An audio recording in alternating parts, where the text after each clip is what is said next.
South Australia is divided into 47 different electorates, which are groups of about 25,000 voters. One person is elected to represent each electorate in the House of Assembly. This means there are 47 members in the House of Assembly, or 47 seats. A seat refers to one seat in the chamber. In most cases, the government is formed by the major party that wins at least 24 seats in the election. This is called a majority government, and the government needs a majority to pass their bills. Sometimes a major party doesn't win 24 seats, and they have to make agreements with the independents or minor parties to form a majority and to become the government. The government sits to the right-hand side of the Speaker, on this side of the chamber.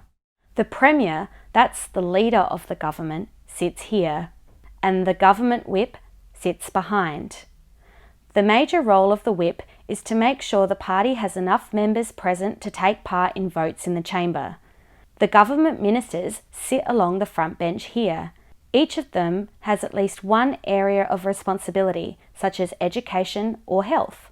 They're called a ministerial portfolio, and ministers are often called front benchers. Behind them sit the members that are in the majority party, but who are not ministers. They are called backbenchers because they sit in the seats at the back.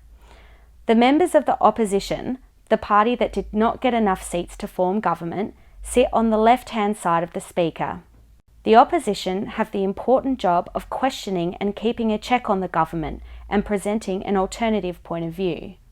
The leader of the opposition sits here, and the opposition whip sits behind. And the shadow ministers sit along the front bench.